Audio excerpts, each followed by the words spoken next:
Hello there. Welcome to Lunch with the Soul. My name is Melissa Wilson. I am in the Fox 26 newsroom in Houston, Texas, and so happy to welcome you here today.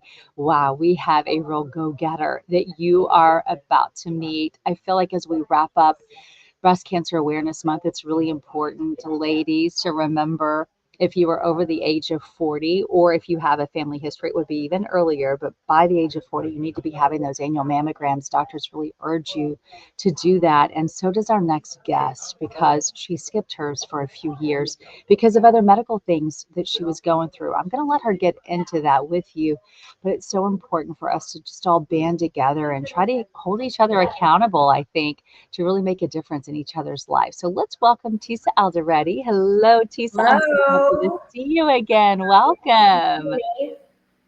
So happy to see you, and you looking beautiful as always. You have quite the testimony because you have been through really three imaginable things. Yeah. And we're going to get through those. So I want to first of all talk about what happened to you when well, first of all, let's just walk you through everybody. So you had cystic fibrosis, then you had a double lung transplant, and then breast cancer. It's Yes. insane.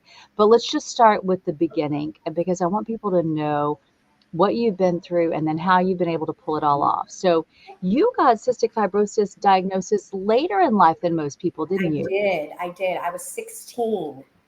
And usually you're an infant when you're diagnosed. So it was a bit shocking. I had always I displayed symptoms of it with a hacking cough all the time. I was pretty thin, just brutal coughs, pneumonia. And then finally, when I was taken to the doctor, they diagnosed me through a sweat test to have cystic fibrosis. And then I had to learn everything about that disease. Oh, I bet. So it was pretty shocking. Well, it ended up really affecting your lungs, but there were a Yes. lot of problems along the way, including your pancreas, and that's very typical of this disease, isn't it? Yes. What was that? I mean, when I think about pancreatic pain, it sounds so incredibly painful. I'm sure it was very tough to be a teenager and going through that. It was tough. I was it felt different. I felt different than everybody else, and Mhm, I really didn't tell anybody when I was a teenager what mhm, was going on with me. I just went to school, and then I'd have to be hospitalized, for 2 weeks. Like I think my when I was 17, I was hospitalized 6 different times that year for pneumonia. And then they come in and they give you IV drugs to kill the infection, but you don't quite kill the infection. You just put it a little bit at bay so you can live. But they did all kinds of things. I had like a vest that would it looks like a life preserver, and it would like vibrate and basically beat the mucus out. It was very flimmy. And the pancreas was affected. I dealt with some pancreatitis and had to have a surgery on my pancreas. So that was really hard. That was really challenging. That was super painful. And you were so young. How did you handle that? Obviously, you said you didn't even tell a lot of people what you were going through, so you wouldn't have had that full support of your entire school Right, or anything like that. right. How Well, did you honestly, deal with that? honestly, I always kind of felt like they misdiagnosed me. Right. For years, I felt like that. I felt like somebody's going to come back and say, "Oh, you don't have cystic fibrosis. You had something else. Here's a pill. Take it." For some reason in my mind, I thought that would happen, but it never happened, and I got used to the idea. And the thing about being hospitalized so much, you make a lot of friends in the hospital. I have a ton of friends in the hospital. And I would do things outside of the hospital with like the nurses and the respiratory therapists. And Mhm. it was just kind of like my home away from home. And I just made it comfortable. I'd bring my own clothes. I would leave the hospital. In between my intravenous IV meds, I would leave Mhm. the hospital and like go to the mall and come back when it was time to get. I know I shouldn't be saying this, but when it was time to get the antibiotics, it's. I think with cystic fibrosis, it's a unique kind of disease, and we all have similarities with cystic fibrosis. We're all kind of rebellious from everybody. We call it CF for short. For every CF friend I've had, we've all been rebellious when it comes to the hospital because we're in so much and we miss out on so many things. So we just try to live for the moment Mhm. and try to be normal to not be normal, Mhm. if it's the case. Mhm. But you have friends, and I'd have a lot of friends that were hospitalized the same time as I was, and it'd be like a reunion. Mhm. Oh, Make a bad situation out of a good situation. well, it was good that you had that support Yeah. system at least, right? What a difference that makes. Eventually, your lungs started failing. Can you walk us through that time in your life because you had to be put on a transplant list? I know that had to be so difficult to know that you had to find a match or you wouldn't survive. Yes. And you were in your late 30s by then? I was when I got on the transplant list, I was 36. So when I gradually you gradually get up to that point, and I would talk about going to the hospital and then leaving the hospital. I couldn't do that because I didn't have the oxygen in my lungs, even with oxygen, to do that. Every little thing I did would feel like I just ran a marathon. It's like breathing through a straw with your nose clamped shut and sandbags on your chest. And eventually I started coughing up like all this blood that really diminished my lung capacity. And so I was listed in 2008 for a double lung transplant. And I was ready. I was so ready for it. I was glad to be on that list. I wasn't scared of the transplant itself. The scariest part about the transplant is how you live up until the transplant. Yeah. It was you get anxiety because you can't breathe. I Mhm. would I would fracture ribs because of the force of my cough. I'd cough all day long. I Mhm. would fracture ribs. The only good thing about it was I had a nice six-pack of abs from all the coughing, but that was the only positive thing about that. Oh And a my. handicap part. That's it. But then Well, you I was after living. I'm sorry to interrupt you. After being on that list for 2 years, the match came. What was that moment like? Because that was back in the day. Were you wearing a pager back then? Were you? Just your cell phones, just your it's It was a phone then. Okay. So what was that like when you answered that Well, phone? that day it was crazy because I did not want to leave the house because it was a struggle just to get up and go to the bathroom. Mhm. So I left the house with my friend, and we were like looking at the boats, and it was just a real struggle to get back in the car. And I remember saying, I appreciate what you're doing, getting me out of the house, but I'm ready for my new life to start. And at 4:35 that day, I got a phone call saying that they had lungs for me. And I was just so excited. I wasn't scared because I was so done with the way I was living. Mhm. I was so done. And, the surgery itself, it was about 8 hours. Wow. And I woke up the next day. Yeah, that I was on the vent. And I woke up like within 24 hours, and they extubated me. And that's just a yearly thing. The blood work you see right now, Mhm. they do that every year. And these are all the meds that keep me going. They keep me, alive. So I have to take, all those pills, and they do cause side effects too. I'm type 1 diabetic now. I, have to shoot insulin when I eat. But hey, I'm breathing, and I feel like I won the lotto. I It's really do. incredible for you to have that attitude that you've been through. And this is Yes. quite a dramatic. This is before and after the Yes, transplant. that was the evening. I was waiting for my lungs, and then on the right side, that was like maybe 2, 3 years later, and I was on my way to volunteer because I do a lot of volunteer work, or Wow. I did when I was in San Diego. Wow. Yes. Yeah, here you are. Well, This- donate life.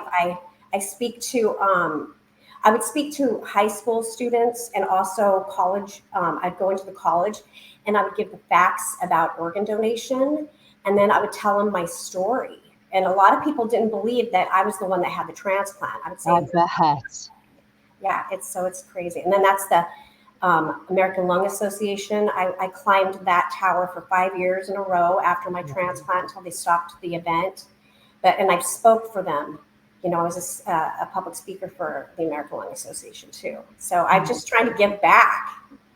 Yes, that's part of the stair climb I did. It's What's incredible is, and I can see why people would be surprised because we look at you, and it's like there's no way you went through that. There's no way this young woman had a lung transplant. It's just you're so vibrant. You know, when you're facing death and you get a new lease on life, there's no other way to be. I mean, for me, and I keep that positive energy and I like to spread it around, sprinkle it around a little. Well, something big was happening in your life about that time. I'm going to just cut to the chase. Well, here we go. This person in your life That became was this that. during the hospital stay. So tell me how this Yes. happened. Okay, so it's really cute how I met my husband. I met him on the internet on a Craigslist ad to babysit his cats. So so then he asked me out, and then we dated, we moved in together, and then we got married in 2018 after we had moved to Michigan, and it was amazing. He didn't see me sick, he didn't look at me like I was sick or anything, and it was great. He's very supportive, and anytime I need anything, he goes to the store. He's there for every surgical procedure. It's been amazing. He's a good man. Well, and I was so happy to get to interview him earlier and just to Yes, share how much you mean to him. And, yes. he said he can't believe all that you do. Sorry, And my dogs. it's okay. We got to love those dogs. I'm a That, mom of dogs. uh, that he how strong you've been through all of this. And he's just so amazed by you. And I know that makes you sound, it just has to sound so good to your ears. Let's talk about what was going on. Okay, so things are going good.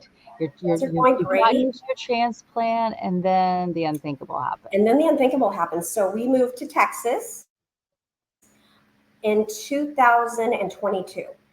And I'm And sure at last that point, you're just thinking still about lung I'm just like transplant. life. Like you're not thinking about any other health concerns because you've had so many. Surely nothing else would Well, happen. I did. I have been, I have been in the hospital. We call them for tune-ups, because I would Mhm. get pneumonia occasionally. Still, even though you receive a transplant, you will have other issues, and I can deal with other issues as long as I can breathe. So, in 2023, in the summertime, I was like feeling my breast, and I noticed a big lump, and it had been 3 years since I had my mammogram. So I went to my doctor, and he ordered a mammogram with an ultrasound, and they eventually did a biopsy because it was really suspicious. And that biopsy came back to show triple negative cancer, breast cancer. And it rocked my world because cancer was not on my radar.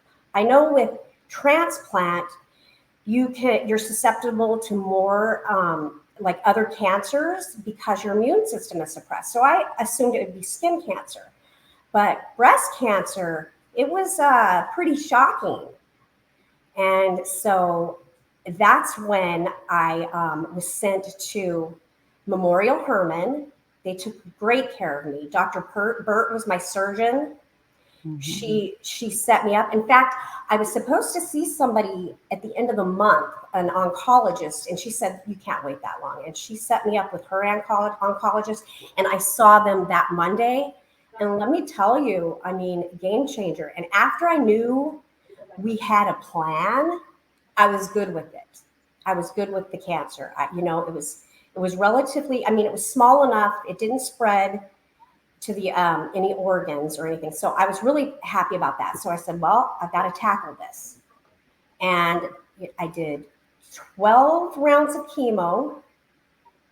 And I mean, I got sick on the second round. I had to be hospitalized for a week. I missed chemo for that week because, like with chemo, it also suppresses your immune system. So I was sick, and I had to be hospitalized for a week, but I got better. I was able to finish out my course, and then I had the double mastectomy.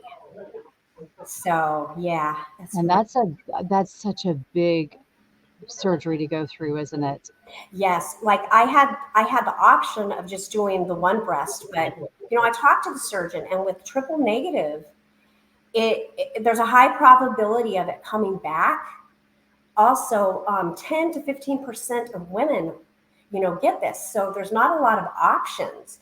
You have your chemotherapy if you have to do radiation and surgery. That's all you get. And that's all I got. And my doctors had to be really careful.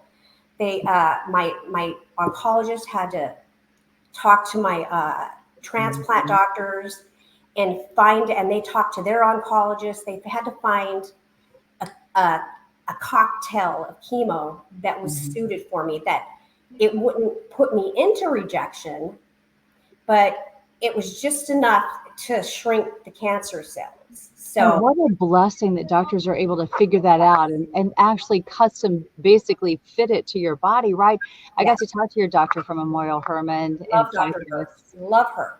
And she's just, just seems so caring and loving. And, you're not a number, I could tell. It was so touching to see how much she cares about you.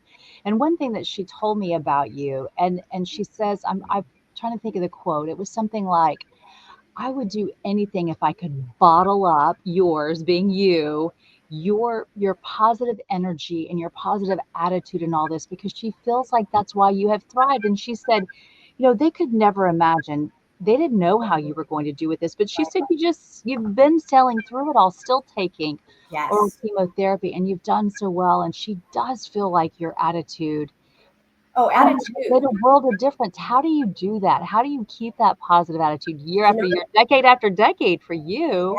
Yeah, I find that if I get into like a negative thought process in my head, that it doesn't work for my body.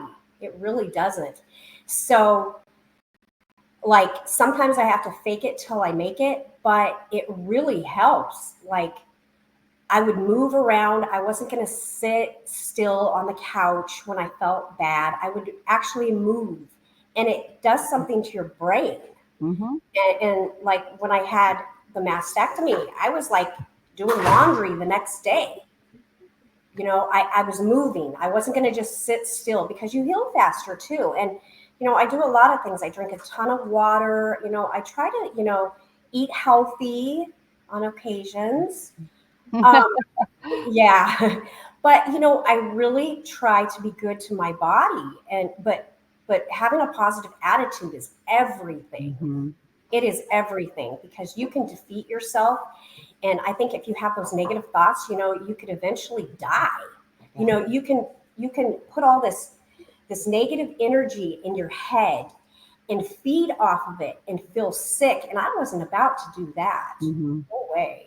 Good for you. And I'm so thankful you're able to figure that out and then share that with people who realize they might be in that same boat. I see here with your fur babies, they make such a big difference. This is back when you were so sick. That was when I was waiting. That was my dog Amber, and they make such a difference. And you know what I love now is you told me that nature is your thing. So let's talk about what you do on your walks, and I'm going to say who you feed, not what. Tell me what's in a nearby pond, I believe. So we have a little lake in back of our house, and I cut up an apple every day for the turtles, and I toss it to the turtles inside, the water that are swimming. And then there's also these ducks, and I did research because I know bread's not good for ducks. So I did research and ordered a giant bag of duck food, and I feed them every day. So they expect it. They're waiting for me at a certain time of day. And I love that. And it brings me joy. I do things, doesn't it? They love it, but it helps you too. It does. Little things like that. Get out, if your thing is walking, yes. If you like to bird watch, do that. I like to work out too. That helps a lot too. And that really helps me a lot, is working out. It really does something to your body. Oh, it does. It makes such a difference. It does. Yes. For somebody who might be going through a really tough time right now, whether it's their own medical drama or something else, or maybe it's a loved one's. We know that cancer, that something like cystic fibrosis affects the whole family, right? Yes. What is your best advice in order to flip that frame of mind into how you're able to do so constantly? You have to live in the moment. You can't think of, I try not to think of the future. And, my mom, she did die of I think it was lung cancer. She died of lung cancer, and it was horrible to watch, but, I I didn't sit in that mess. I and I it's good to have a great support system. Like I have a best friend that I talk to every day. Skype every single day. But with the people that are now dealing with this, it's I know it's going to be hard, but just try to think positive. Try to get through the treatments. Try to do things that bring you joy Mhm. instead of sitting in the depression, because there will be a good outcome if you really like focus and you try really hard, and I look at this like, say, like in the beginning, I didn't know. I knew that I would get through it. I knew that. But I thought, well, if it did spread before, I had the MRI, if it did spread, I'll deal with it. But I'm Mhm. not going to sit on my couch and cry. I'm going to live life to the fullest, because that's why I got these lungs, and here's something kind of odd. So for a couple of years, I was complaining about, growing my hair out to my natural color like it is right now, Mhm. or should I keep dyeing it? And then I was also talking to my friends about, breast augmentation. I had breast augmentation years ago, and, they need an uplift. And I kept talking about, I really need to do this. And then with the cancer diagnosis, it did it all for me. Yeah. And that was like a positive for me. My hair grew out.